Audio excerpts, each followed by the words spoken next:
The sitting is resumed. Senator Tate. Thank you, Mr. President. This afternoon, sir, I simply want to stand and join my fellow colleagues in the Senate in supporting the resolution that was tabled by Dr. Brathwaite, and to say that I stand in agreement with the sentiments generally of the senators herein, and it's my pleasure to support this resolution. Thank you, Mr. President. Thank you very much, Senator Tate.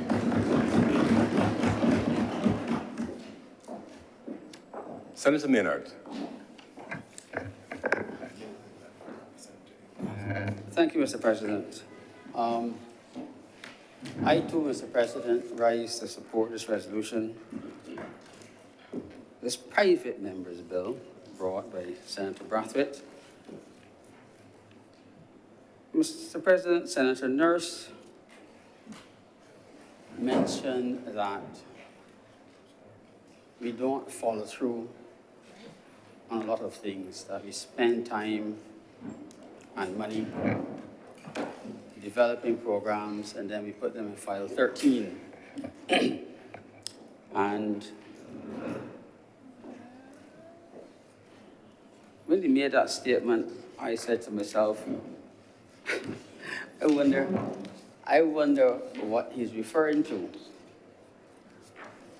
He shared a document with me that I would like other members of this chamber to see, because he was referring to a document that was prepared by the then government, and it dealt with food and nutrition, and was supposed to reach from 2014 to 2018 during the last decade. Now, Mr. President, I was late in coming this morning, but I listened at times to the debate, and I think that all senators who contributed made strong and valid points about food security. Now, the matter of availability, Mr. President, is one thing, but Senator Boyce pointed out that along with the foods being available, they are supposed to be nutritious. So there's no point having lots of grade D of a product that's almost fit for swine, when in fact what other people are getting are A, B, and C. So the food is supposed to be nutritious.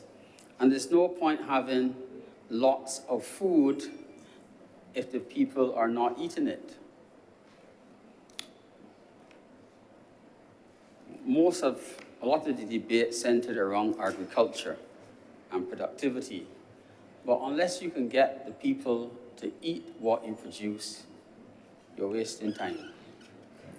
Senator Thompson spent considerable time at the last sitting speaking about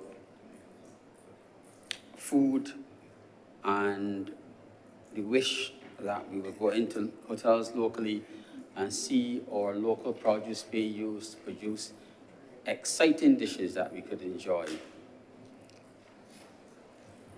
She stopped short of saying that we should probably do the same in Parliament. But we were surprised today because it looks as though the chef was listening.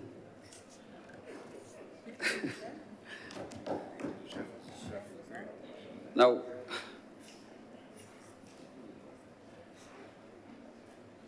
agriculture in this country, Mr. President, except for those who own the land, meant that you were working for minimum wage.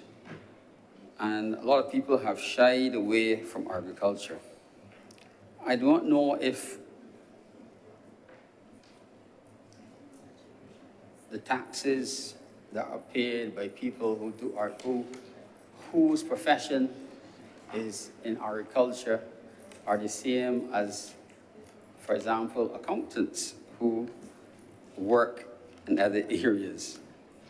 But there are countries in which almost everyone who has had a successful career in some area is also registered as a farmer because there are advantages. And if a country is going to be self-sufficient in its food production, it has to encourage those who have the means to do it, to invest in agriculture. And not only through savings on taxes, but with a genuine wish to move the country along. There's also, Mr. President, the question about growing your own food. I think most people in this chamber, well, with a few exceptions, would remember the days when your parents or your grandparents grew some aspect of their food. And those of us who had the privilege of growing up in villages like myself knew the value of a breadfruit tree. And everyone had one. Or if you didn't have one, you had access to breadfruits for free.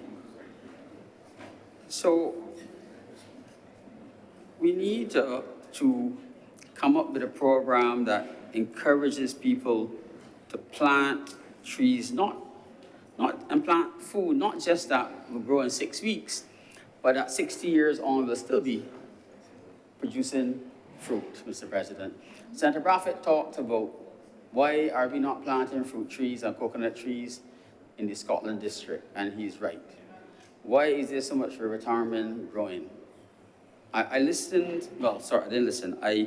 I saw, Mr. President, on social media, a comment attributed to a minister complaining about tracts of land that were leased for agriculture that were fallow. And it was considered to be a wrong thing to do. I would like to advise that it is important to leave land fallow sometimes. And there are agricultural communities in which you get tariffs, you get these subsidies for leaving your land fallow. And you get tremendous subsidies for leaving sections of it fallow. There's nothing worse than having a monoculture. You do not want to see all grass or all carrots for miles and miles, because when disaster comes, it will be a disaster. Biodiversity is important. So I would like to advise her that there are times when you want to leave the land fallow. It has to recover. So I totally disagree that all the land should be worked all the time. You have to leave some fallow.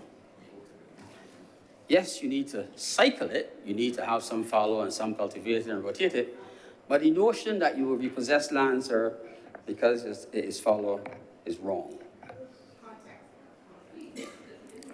You have to understand why it's fallow and everything else.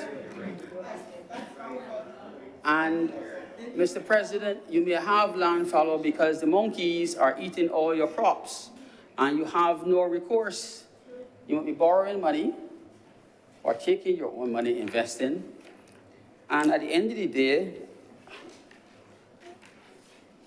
the African monkey is taking your crops, and the other forces that come with trucks are taking them too. So there are lots of reasons why land might be fallow. Now, water, Mr. President, we spoke about agriculture in this country and producing food, but water has always been a problem. Mr. President, and I am thankful and I want to congratulate the government for the efforts it's made to make water available to the small farmers.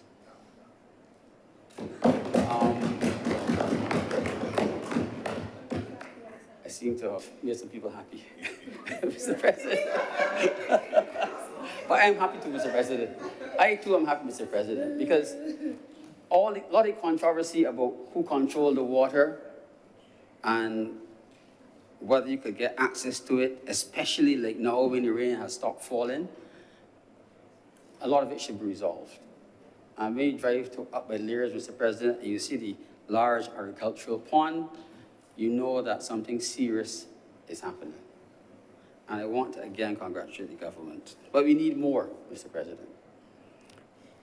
The problems faced by those who practice agriculture and are supposed to produce the food not only for local consumption, but for export, because if we are food sufficient, we should have enough to sell to someone else. Will only be fixed, Mr. President, if you have year-round access to that most important thing, water. You cannot grow food without water. And there is a hint that this government intends to probably bring a water reuse policy. It would be fantastic, Mr. President. There's a hint. People may go to conferences, you can see. If you go on the internet, you can see it all. You see who attends the conferences. You don't have to come to Parliament to see that. It's there. So, Mr. President, when these things are done, hopefully Senator Brathwaite's wish and the wishes of most of us in the Senate, or all of us in the Senate, will come true. But the question of sustainability comes up, Mr. President. Can we sustain it? And can we really produce food that people can sell and make an honest living and not exist at the margins? That a man who is a farmer can buy a condo on the West Coast. And I wish to reiterate, Mr. President, that it should not be that food security and those who farm have to own large tracts of land. Senator Cummins is often referring to tracts of land, Mr. President, that you should be able, with the help of government, to farm and sell from your backyard. So I plead once again, Mr. President, for those who are supposed to make the decisions to really look at technology that will help people who want to farm, and not just farm medical marijuana, Mr. President, not make the rules and concessions for farm medical marijuana, but to allow people to farm and grow healthy food with quick cycles that people can buy at reasonable rates. And the offshoot of that, Mr. President, could be that we might see a drop in our chronic, non-communicable diseases, Mr. President. The health of the nation, Mr. President, is seriously dependent on what we eat. Mr. President, I thank you. Thank you very much, Senator Leonard. Senator Dr. Morrow-Knight. Thank you, Mr. President. I have promised the Leader of Government Business that I will stay within the time. She has promised that she will put the clock on that, but I know that, Mr. President, you are the ultimate timekeeper, all right? And the clock has not started as yet. In this chamber, my clock is the only one that matters. Yes, Mr. President. Mr. President, I join with all of the other fellow senators to thank Senator Dr. Charleston Brathwaite for the resolution and also the substantive report that accompanied the resolution. It provides a great opportunity for us to have the level of discussion and discourse that we have had in this chamber to identify both challenges, but also as well a lot of the work that is done in the context of agriculture in Barbados. And certainly the discussion provided points of reflection. I believe that it was Senator Dr. John Rogers who said a lot is being done, Mr. President. And perhaps the reflection for me is perhaps the government needs to do more in terms of touting its own horn at the level of work that it is doing in relation to agriculture. So that is something that we will have to reflect on, because much is being done. But not only is much being done by the government, Mr. President, there are a number of initiatives that are being undertaken by citizens across the country in relation to agriculture. You know, it was interesting when we talked about COVID-19 and how that spurred innovation and provided impetus for even the honourable senators here in this chamber, some with brown thumbs, Mr. President, to get involved in agriculture. If you go on Facebook today, and unfortunately I couldn't remember the name of the group, there is a group of Barbadians that came together coming out of COVID that shared information on how to do farming in small spaces. So you had people who were farming grapes that were doing it in little skillets, yes, grapes, not even the dishes barbers, but they were doing grapes and doing other kinds of vegetables in very, very, very small spaces, and was sharing that information and creating a community of Barbadians to share that knowledge so that everybody will be able to understand and how to adapt. The other thing, Mr. President, and I don't know again if we notice, but we have had a number of competitions happening within the tourism sector in which, for instance, mixologists have been encouraged to use local plants and fruits and vegetables in their mixes. We have had as well competitions among chefs. There have been private initiatives where you would have online courses or online demonstrations, rather, Mr. President, by chefs, again, encouraging Barbadians to use local fruits, local vegetables in their everyday cooking, Mr. President.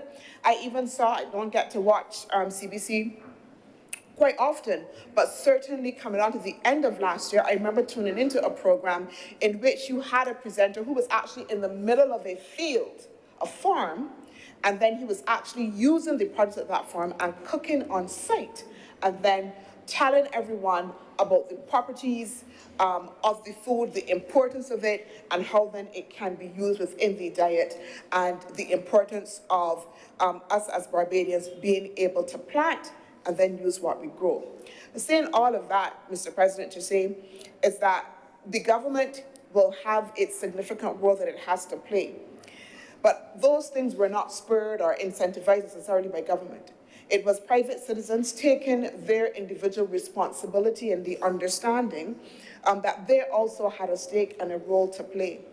And one of the reflections even coming from this discussion was just about how do we catalyze that impetus that has been created to be able to bring the efforts of Barbadians who are aware, who are undertaking their initiatives, the role and importance of the private sector as well, Mr. President, because we haven't necessarily talked about that in a big way. The focus has been largely on what government has to do, what government should do, and how government should provide. But what about the larger role of the private sector, Mr. President?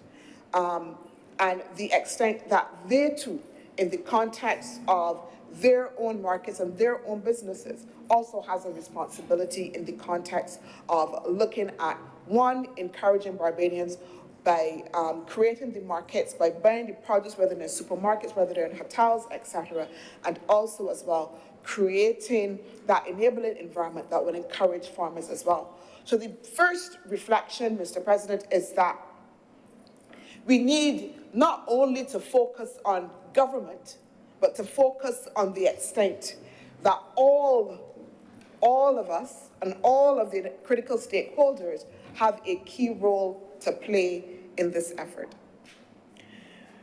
The next thing I want to say, and I probably will start from where Senator Malalou started when he talked about the environment. And in that context, Senator Malalou was talking about the internal environment and the conditions for agriculture here, small land space, and all the other things. But there's another environment that's equally important, which is the international environment, yeah? And I know that in the context of the resolution, we talked about COVID, we talked about supply side constraints. But there's a larger context of how, as a small economy, we have been inserted into the international trade arena. And that itself has also circumscribed the policy space for us in the context of agriculture.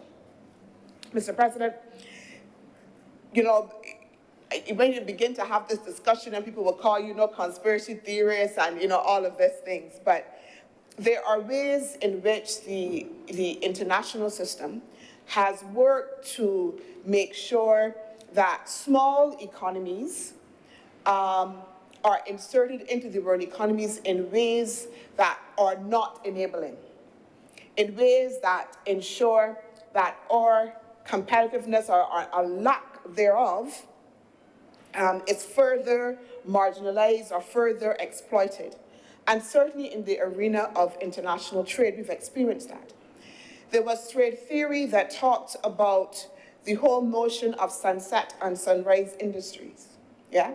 And in that context, agriculture was seen as part of the sunset industries and services as part of the sunrise industries.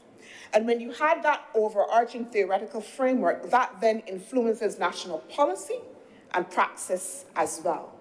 Because we were encouraged within that context of that theoretical framework to then not prioritize agriculture because agriculture would not yield the results for our economies, and to move towards services, tourism, and there was a whole international trade framework built out around the modalities for services to be able to be delivered.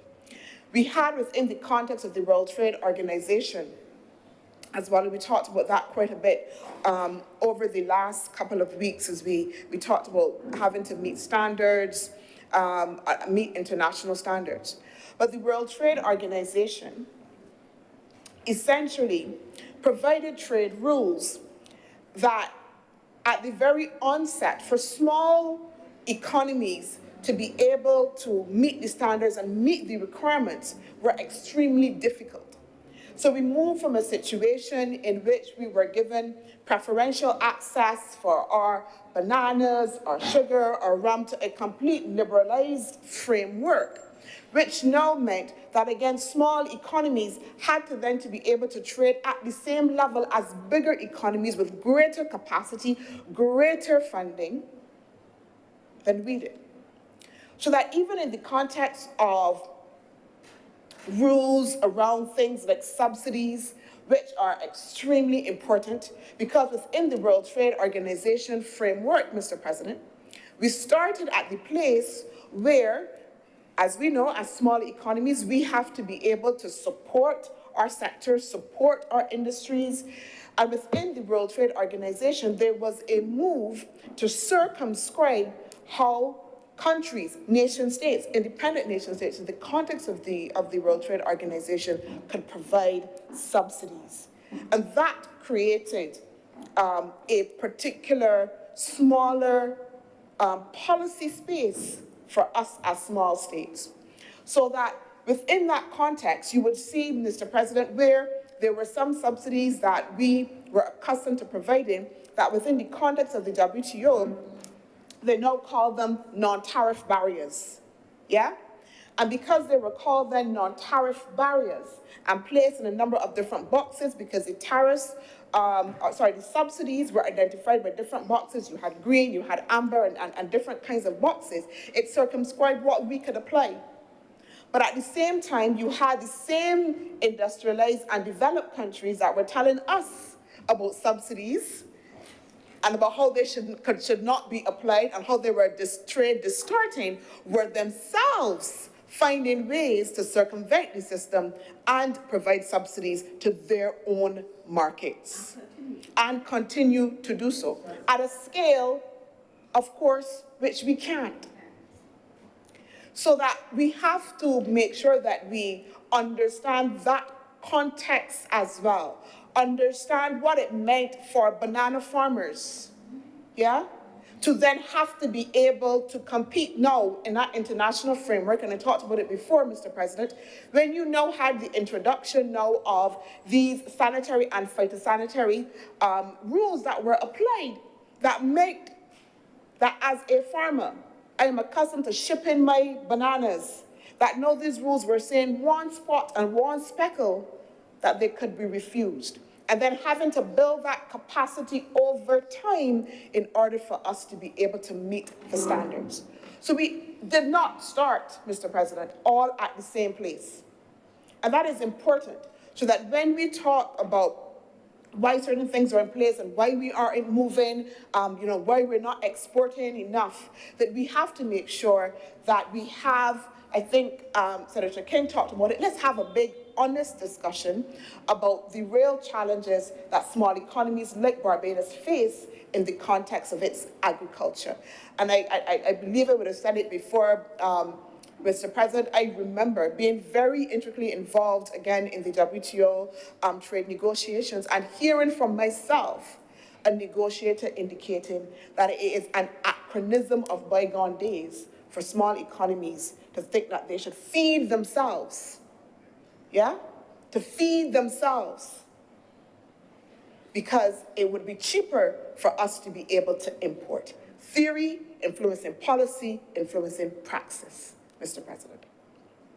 So that we operate within the context of that overarching international trade framework that is unfriendly to developing countries. It is through the assistance and work of partners. And Mr. President, I want to recognize AICA, I want to recognize the FAO for the tremendous support that they have given to Barbados and also other countries within the Caribbean to assist them in order to be able to compete to scale, to reform and ensure that we can adapt to meet the requirements of a modern agricultural system.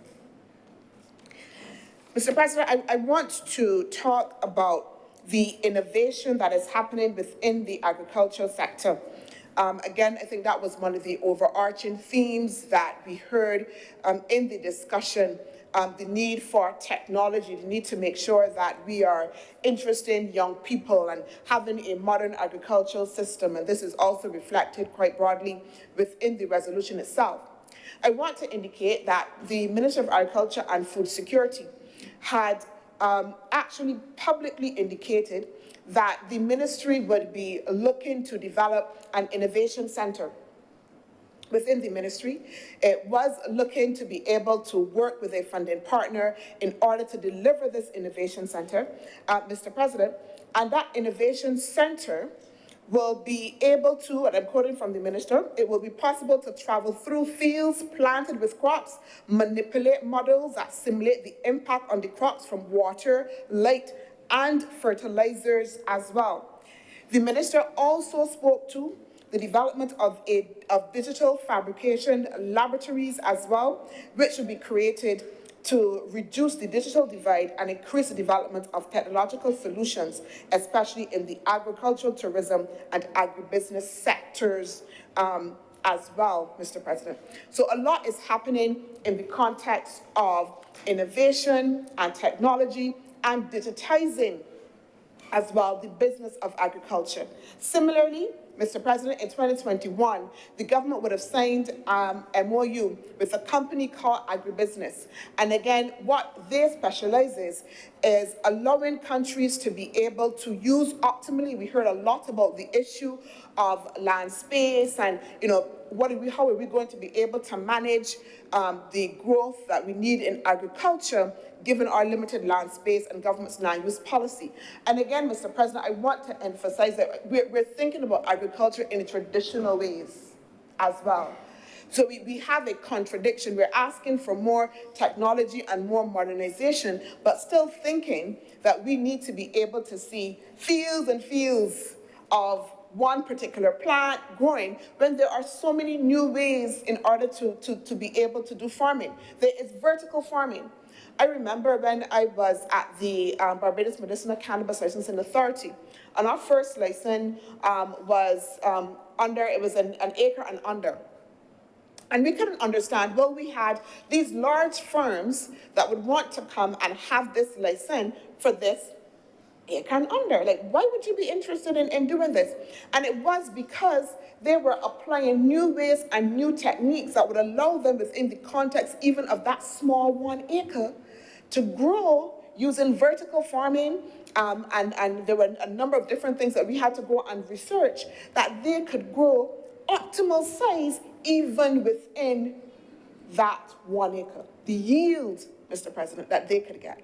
And the government is actually doing that. So the government is actively encouraging container farming, vertical farming as well, in order then that we optimize the land space that we have. So we have to be careful when we talk about we want change in a modern agricultural sector, but also as well we keep thinking of it in the traditional way.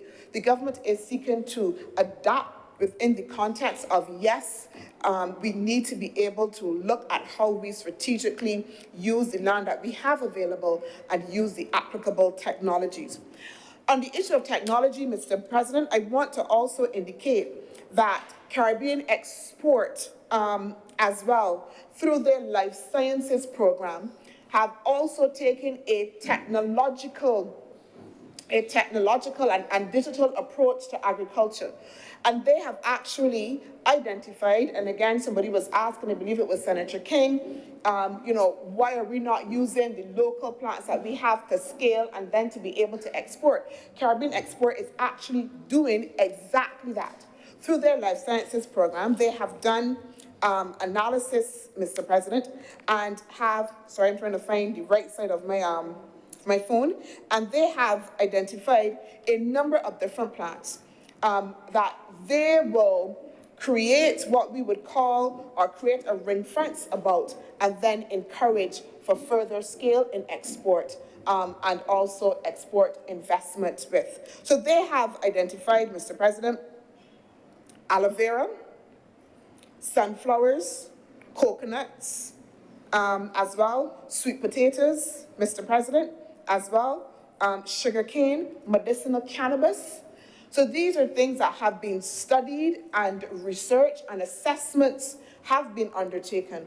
And Caribbean Export will therefore be creating a system in which we can work with these areas, applying technology, looking at how we can make sure that there is optimal growth, optimal scale as well, working with the farmers and those within the sector in order to make sure that we can build an industry in these areas. So we are taking a strategic approach in relation to agriculture and identifying key plants that we can use, and using, again, a technological approach for scale.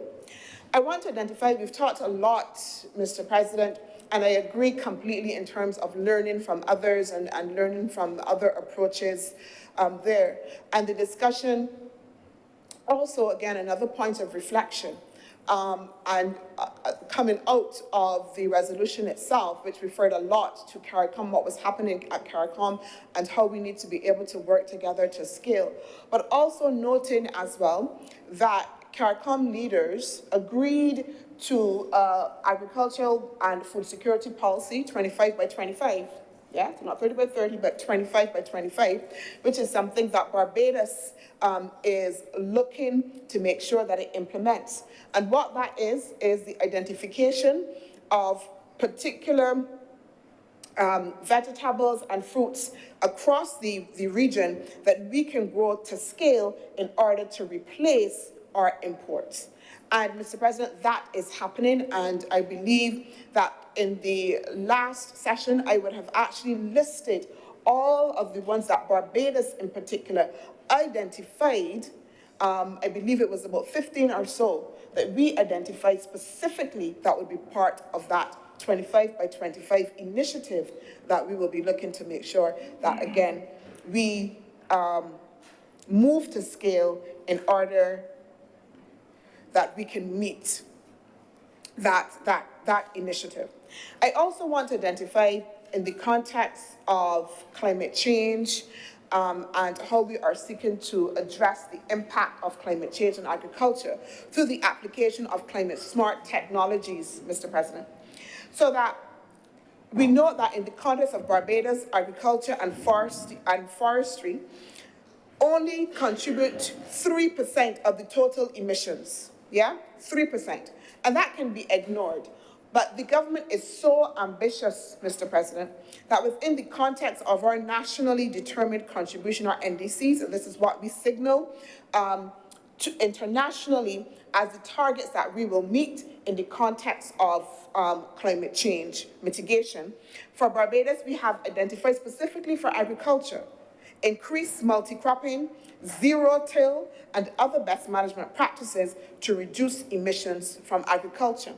I hope that the Honourable Chamber would note that the government launched a tree planting, I think including is the million trees planted, a million trees project, Mr. President.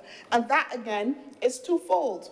One, in terms of allowing us to address the critical issue again of food security, because we're not just planting any old crops, but we're being very strategic about those ones that we see that are either missing or not fully in production in order to be able to plant those trees throughout the country. And not only that, we are strategically as well, Mr. President, involving school children, the 4-H clubs, in that initiative in order as well to make sure that we don't still that notion of the importance of agriculture and an understanding of why we're planting these million trees, Mr. President.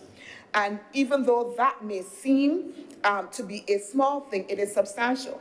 The Ministry of Agriculture as well has noted the importance of making sure that we inculcate within our schools, again, putting together the notion or the challenge of healthy eating, dealing with the issue of obesity, as well as making sure that we can have our children understanding the importance of agriculture, have been encouraging schools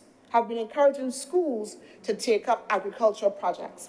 And, Mr. President, we note that the government is to receive a number of shade houses from the government of Guyana under the agreement that we have, and the ministry has indicated that a large portion of those will go to schools across Barbados in order to encourage production from within primary, Mr. President, and secondary schools. I want to note as well, Mr. President, that we talked a lot about nutrition and nutritious food and making sure that people have access to good quality food. And again, I want to identify that particularly the Ministry of Health, the minister have just recently announced that by 2024, Barbados will be looking to have legislation to eliminate trans fat, from food. We note as well that the Ministry of Education has enunciated a nutrition policy for schools to, again, to encourage healthy eating amongst our school children. So not only agriculture, because if we identify just the role of agriculture, then we've only just touched one part of the challenge. But we've gone further and brought to bear all of the critical ministries that are going to be important in this process. So the Ministry of Health in terms of doing that part, and then as well the Ministry of Education as well, Mr. President, so that we are creating a full nexus within that context of how we address the issue of obesity, making sure that there's nutritious food, making sure that there's an understanding of why we need to be able to have nutritious food and all of those things. I want to note, Mr. President, and I'll wrap up very quickly, that while I was here, I went on the Government Information Service site, I went on the Ministry of Agriculture site, and one of the first things that came up, I put in garden farming. And there was a full tutorial that was there that took you through all of the steps and ask the questions, do you want to start a small garden? This is what you have to be able to do. I want to also identify, as been indicated, that outside of the feed program, which I want to indicate provides training, so it's not just about giving the land, but it provides financial training, it provides the scientific training, it provides all the training for you to understand the business of the agriculture as well. So everyone that goes through the feed program, I can start you out, Senator Drakes. Everyone that goes through the feed program, your first step is you have to go through that training. So it builds capacity for you, Mr. President. So we're not just saying, go take the land, but we are making sure that you understand how to be successful within that context. And the government has also as well enunciated a program to encourage backyard farming and actually providing inputs to support that backyard farming, Mr. President. So I'm hoping that we are getting the sense, again, I go back to Senator Dr. Rogers, that a lot is being done. A lot is being done. It may not always be perfect, but a lot of initiatives are being done. The ministry is being extremely careful in the context of its approach to agriculture and building out the sector. And Mr. President, I could go on to several things about initiatives that will actually strengthen the ministry itself through projects with AICA as well. I could go on to talk about the regional collaborations that I've spoken about that's happening with Suriname and happening with Guyana. So it tells us that we understand that we have to make linkages to look to bigger countries that have scale that we can export and we can get inputs from as well, demonstrating as well, again, that notion of being able to build scale. I could point, Mr. President, to the work that we will be undertaking with CARDI, which is the Caribbean Institution for Agriculture. And one of the things that we'll be doing under CARDI is germplasm. Again, and under CARDI, there is a plan to make Barbados a center of excellence for small ruminants. So that, Mr. President, there is much work being done. And again, I say that perhaps we need to shout a little bit harder, but at times when you shout a little bit harder, then you're accused of, showing off and all of this. But the government is getting on with the work of producing. Mr. President, I can point to the number of workshops that the Ministry of Agriculture has had, even in the area, and I spoke to it last week, of making sure that people know how to produce natural pesticides, right? Organic pesticides. Workshops, again, so that farmers are exposed to how to apply technology, the efforts at renewable energy, the efforts to make sure that they are using different kinds of techniques, Mr. President, in the context of their farming. I remember it had to be like about 10 years ago under a project. We were working with a particular farm to look again at water management, to look at issues of how they will be able to account for the fertilizers that was being used and having a system to be able to measure so they could measure their inputs and how it would help them to reduce their light bill. All of these initiatives are being undertaken. As I close, Mr. President, again, I want to thank Senator Dr. Charleston Brathwaite for the resolution and for providing, as I said before, space for this conversation. But I also want to highlight that the government is paying attention to agriculture. And Mr. President, again, I am hamstrung by the time, but every time I want to start, I'll find another initiative, because I could talk about the support that we have given, the millions of dollars that we have provided in support for the poultry sector. I could talk about that when we talk about the fact that government isn't prioritizing agriculture, Mr. President. So that the government is taking a strategic approach. The last thing I would say, Mr. President, is where I started, and again last week, transformation takes time. We have to decide as a society whether we only want quick wins, whether we only want the things that can be delivered immediately, or whether or not we will be able to appreciate that investment takes time to produce fruit. And that fruit may not be delivered in the context of one administration, but that the seeds that are planted by one administration will then rebound to the benefit of this nation. And that, Mr. President, is the process of transformation that this government is about in the context of agriculture. I'm obliged. Thank you very much, Senator Dr. Monroe Knight. Senator Dr. Bradford, I invite you to wrap up the debate.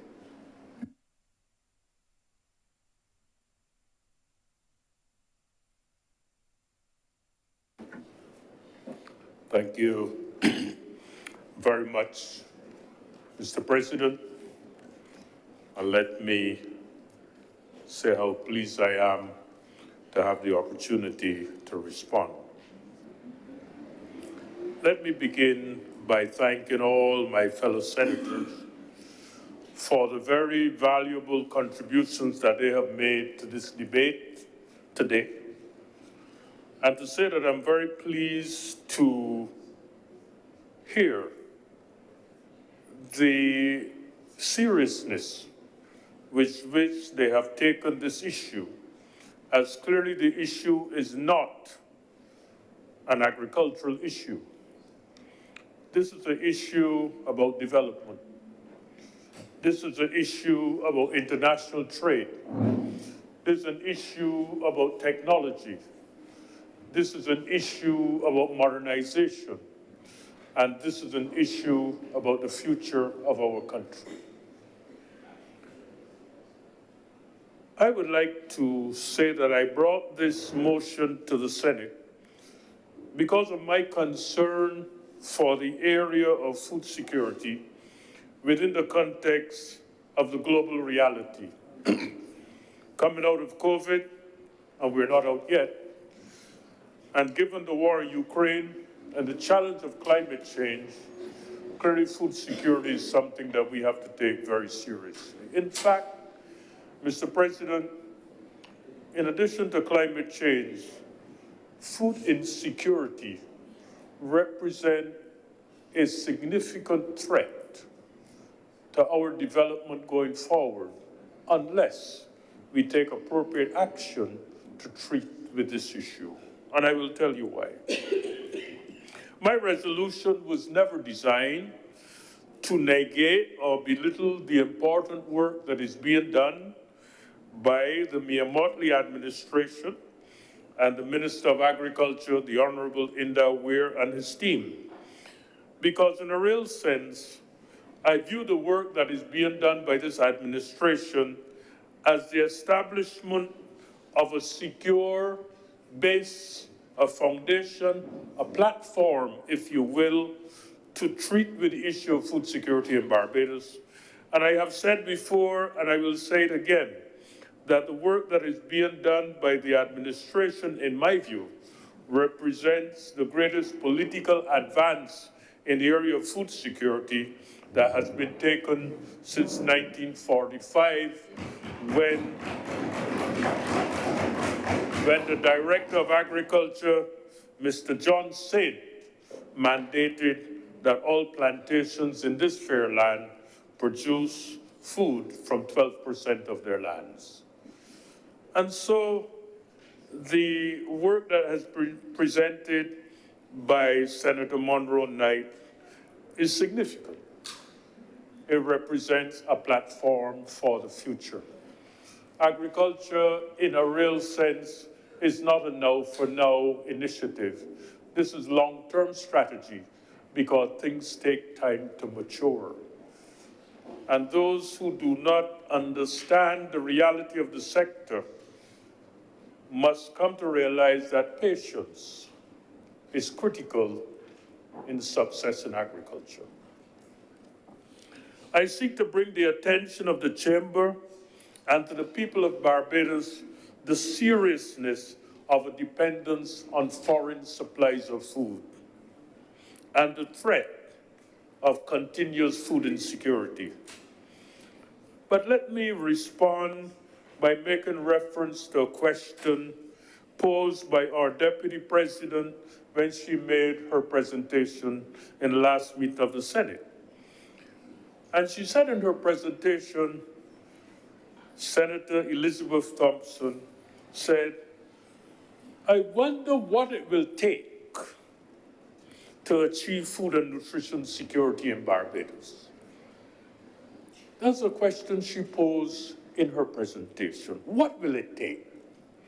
And I thought that I would respond to that key question, because I think in answering that key question, we begin to realize what will it take for Barbados to become food secure. And in saying so, I understand very clearly, it doesn't mean produce all that you consume, but it means being more food secure so that you're not dependent on the rest of the world to feed you. And I came to the conclusion there are 5 things that it will take. It will take a nation working together who are convinced that as we seek to build a modern Barbados and a modern economy based on political and economic independence, it is not in our strategic interest to depend on the rest of the world to feed us. It is not in our interest. Number 2, it will take a nation working together who agree that you cannot allow your fertile lands to be covered in River Tamarind and Kowich while you continue to import $700 million of food. It is not in your interest. Thirdly, it will take a nation working together to recognize that one of the most critical challenges of our time is to provide food for an increasing world population of 8 billion people. And that in fact, with climate change and the shortage of arable land, there is the great possibility that there will be great food shortages in the future globally. If that is so, any country should be seeking to strengthen its food security. And if you look around the world today, you will find that many countries are stepping up to the plate because they visualize the challenge that is coming.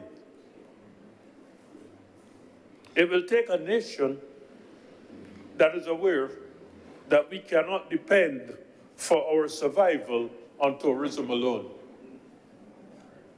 We cannot. And the diversification of this economy is fundamental to our survival.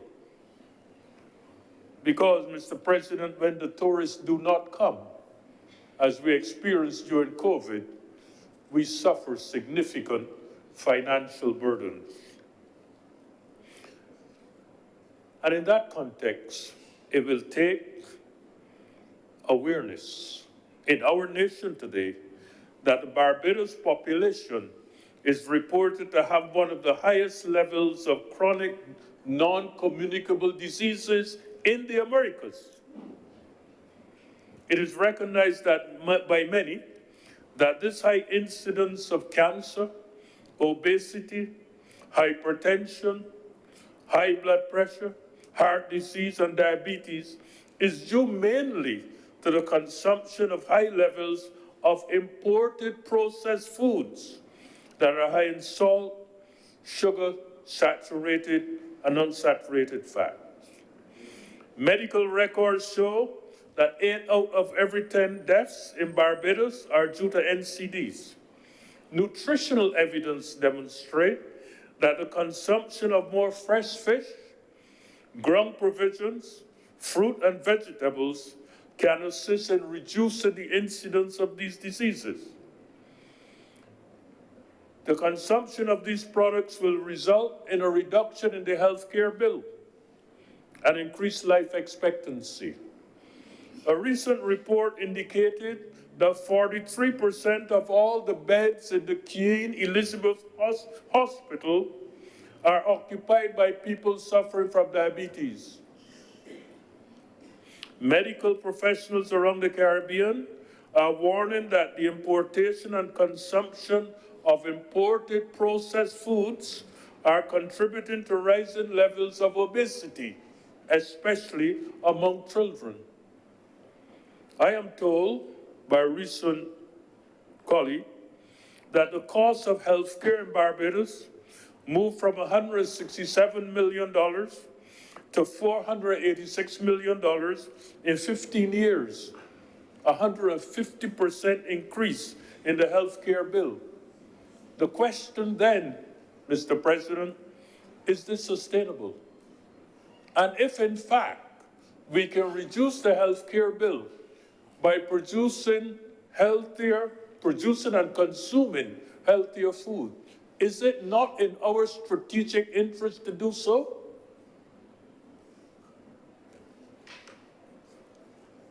At the operational level, while it is true that significant progress has been made, we need to put more resources into the Ministry of Agriculture and Food Security. We need to recognize that the provision of highly trained professionals, appropriate legislative framework, and respect and support for farmers is important.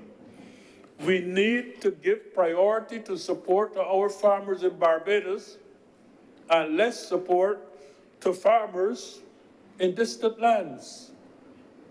If we analyze the food import bill, that's $700 million, we'll realize how many farmers in distant lands that we are supporting and their families in distant lands.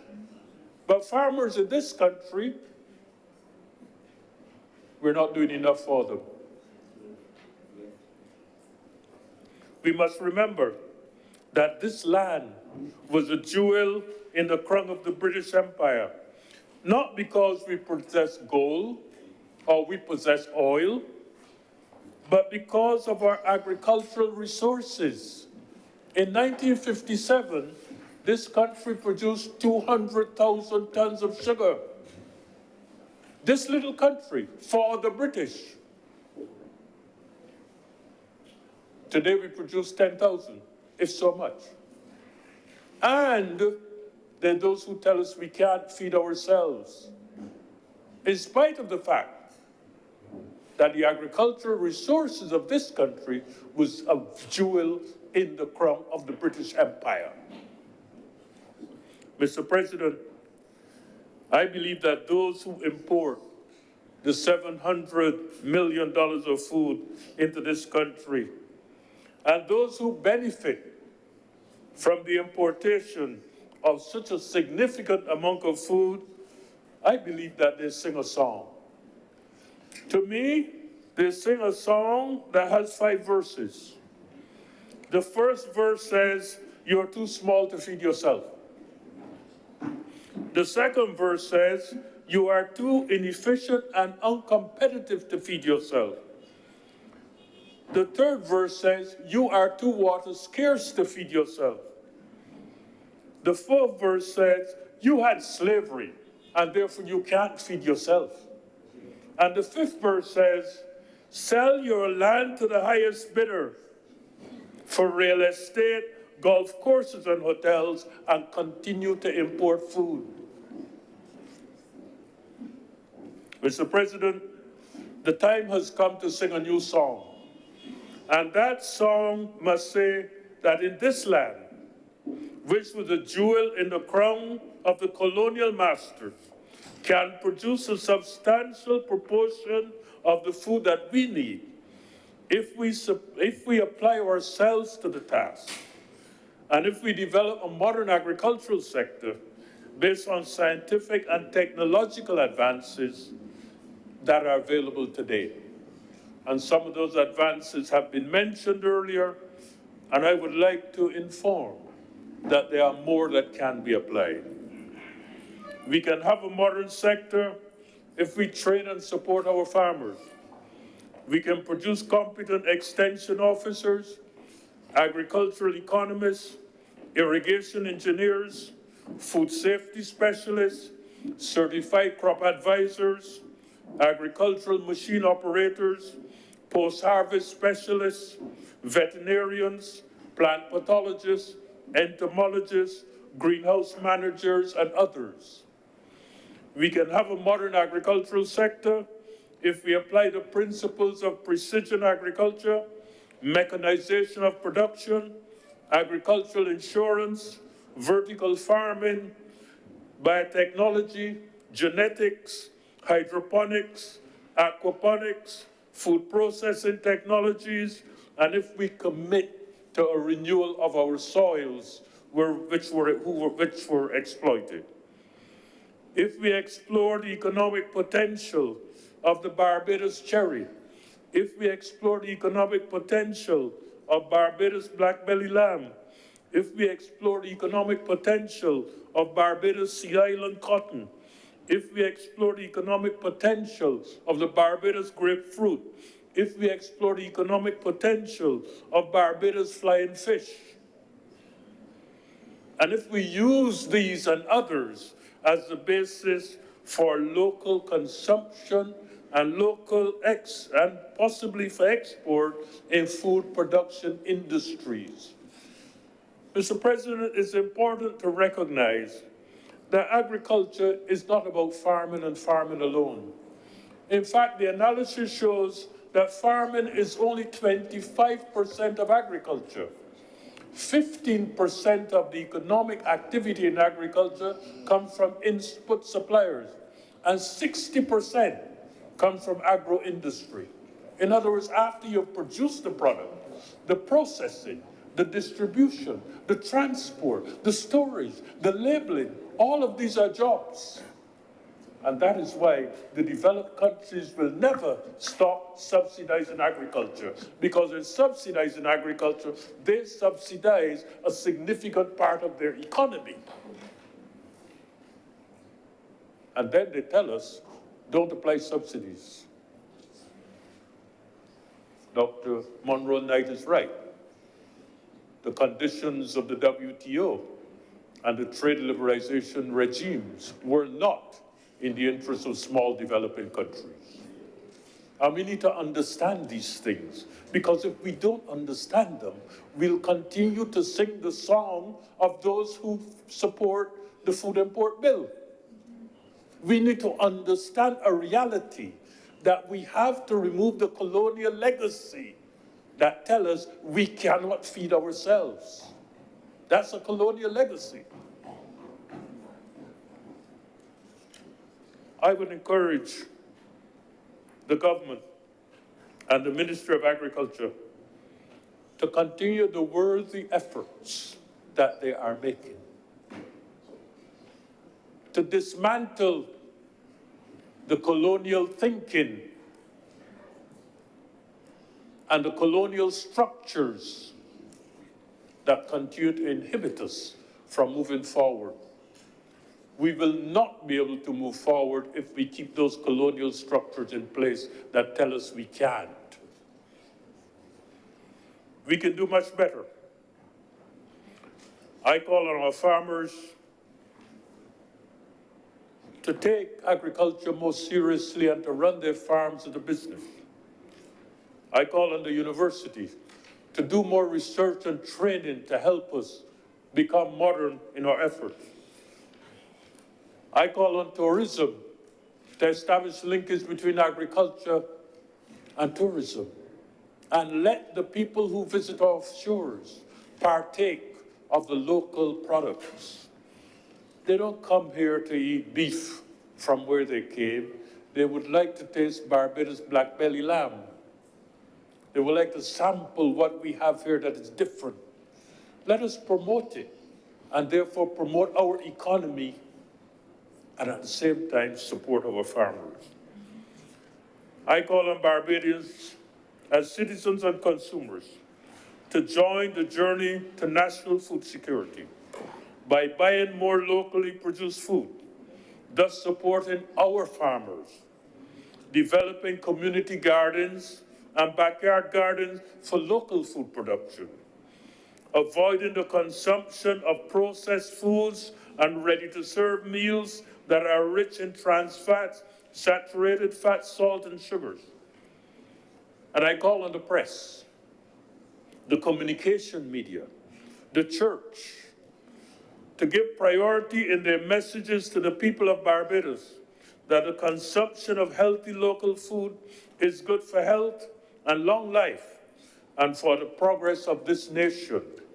Mr. President, the Senate on Barbados is asked to recognize that these are not ordinary times. As we seek to build a new modern society and a modern economy after COVID and after the war, reducing our food insecurity should be a priority. When you promote food insecurity, you develop your economy. This is not all about food. It is about economic development. Failure to achieve the goal of reducing the food import bill by 25% by 2025 could result in higher food prices, hunger, starvation, and uncertain economic future. Mr. President, I quote from the late Calypsonian, the Black Stallion, "We can make it if we try a little harder." Thank you.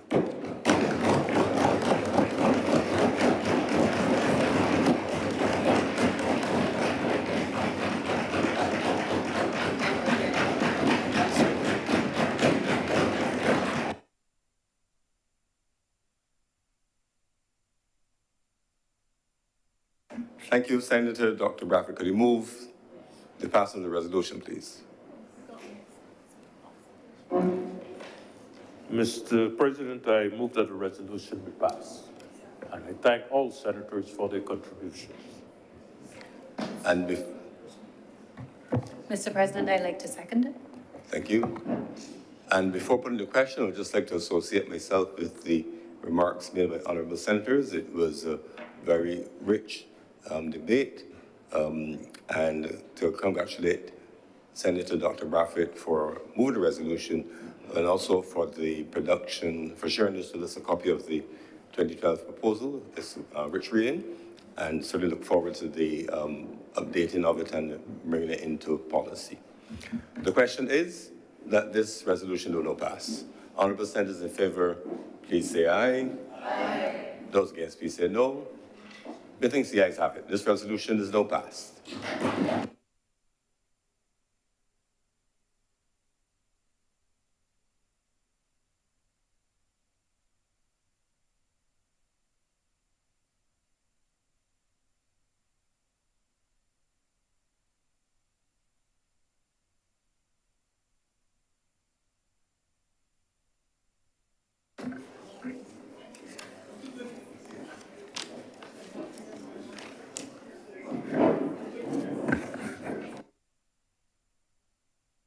Public business is now the order of the day.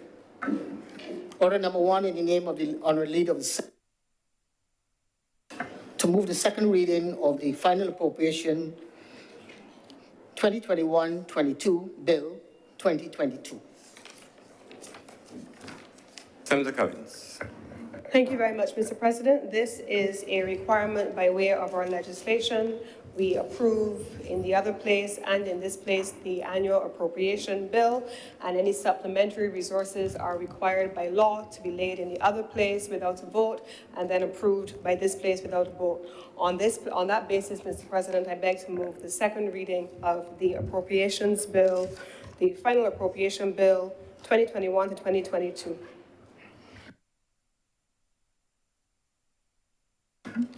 The question is that this, let's make sure I have the order right, that the final appropriation 2021-2022 bill be read a second time.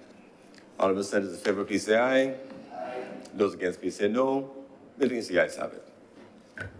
Mr. President, I beg to move that the Senate now dissolve itself into committee for further deliberation of this bill.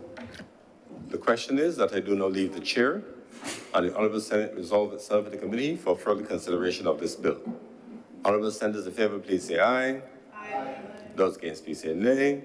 Meeting the ayes have it.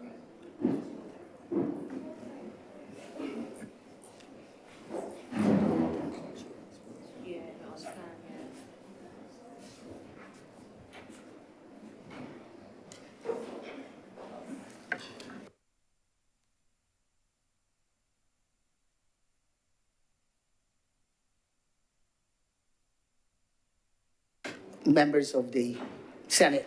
Normally with money bills, the certified go into.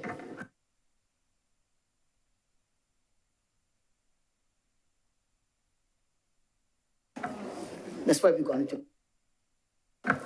Clause 1.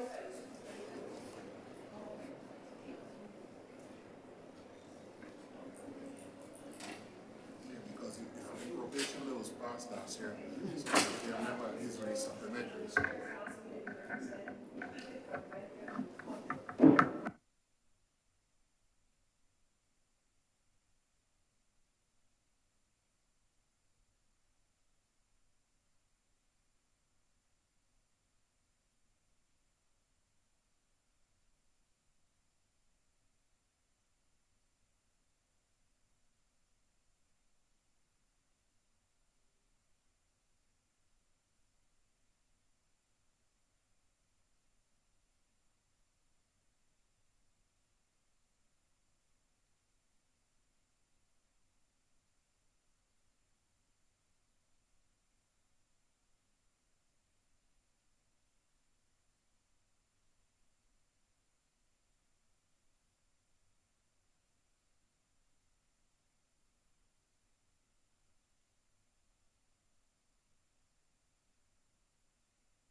Madam Chair, before I would have mentioned to you, but this is the final appropriation bill, and it's been certified as a money bill. And under our rules, a money bill does not go into committee. And we would have gone straight to third reading. But because there's an amendment to be made to clause 1, because it has 2022, and obviously we're in year 2023. So that's the only reason we are actually going into committee, so we can make the amendment to the clause. But ordinarily, this would have gone straight from second reading, right to third reading, and then passing in second. So clause 1. So I thank the Clerk of Parliament for his explanation, as much to members who were a little puzzled over what was happening as to the general public, some of whom pay very close attention to these proceedings and to the processes to ensure that proper rules are being observed. So I think that we are all now clear that this is not a debate, but we will merely be making an amendment that is essential, changing the date from 2022 to 2023. And with that, clause 1. Madam Chair, I beg to move that clause 1 as amended. Do not do stand part. The question is that clause 1, give me the title. You're just changing the year. 2023. No, it's, No, 23. it's Bill, the 2021, title of the bill, 2020, but the 23. bill is year 2023. Yeah.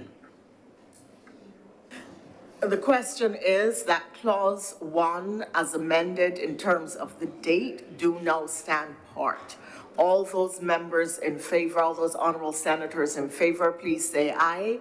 Aye. Those against, please say no. The ayes have it.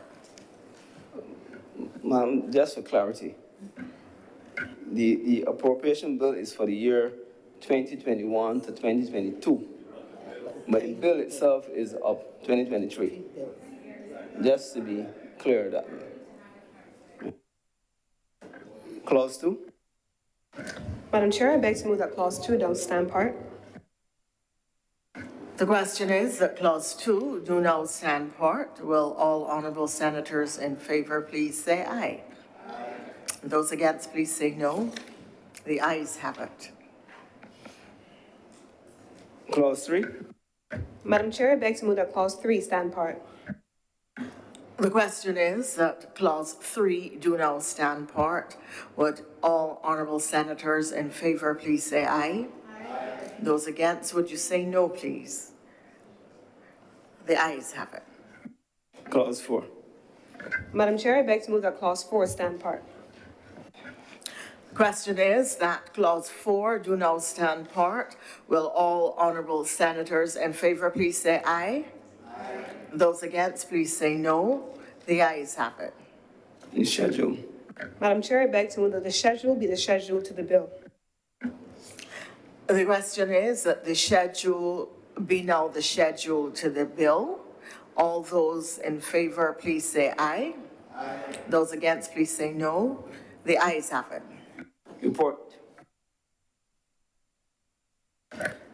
Madam Chairman, I beg to move that you do not report to His Honour the President the passing of one bill in committee. The question is that I do now report to His Honour the President the passing of one bill in committee. Will all those honourable senators in favour please say aye? Those against, please say no. The ayes.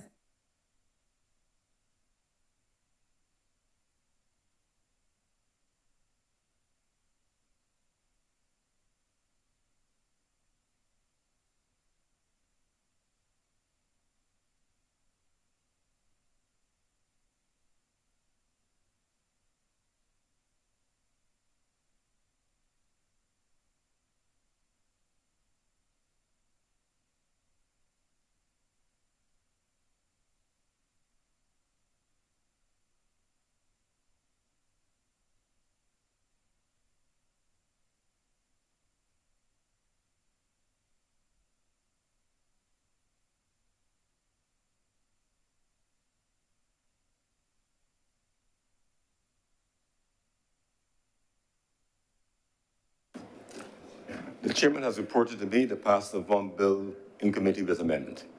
Senator Cummins. Mr. President, I beg to move that this bill now be read a third time.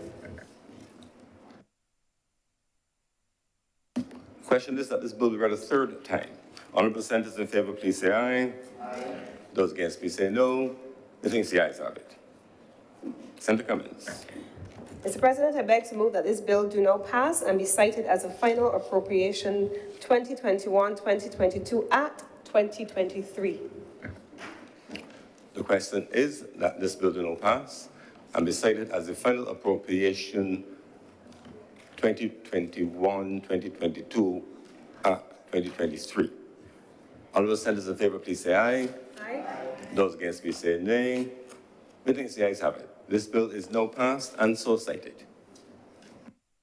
Senator Cummins. Mr. President, today has actually been a brilliant day. The debate has been robust and full, and I have thoroughly enjoyed the contributions of all honourable members of the Senate. I wish to join my colleague senators in congratulating our colleague, Dr. Charleston Brathwaite, for an excellent private members resolution, and of course, all of our colleagues who contributed to the same. This brings us today to the end of government's business, and I beg to move that the Senate be adjourned until next Wednesday at 11 a.m.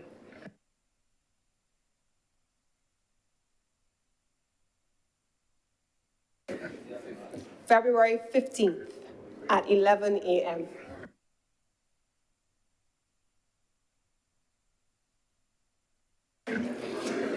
The question is that the Honourable Senate be adjourned until Wednesday, February 15th at 11 a.m. Honourable senators in favour, please say aye. Aye. Those against, please say no. Methinks the ayes have it. Let me, as we will not be meeting until after Valentine's Day, let me wish you a very wonderful Tuesday. I will come forgetting all of that on Wednesday and come to work. But I wish everyone a wonderful season of love. You can treat it as a weekend of love. So have a happy Valentine's weekend, folks. And thank you very much. This sitting of the Senate is adjourned.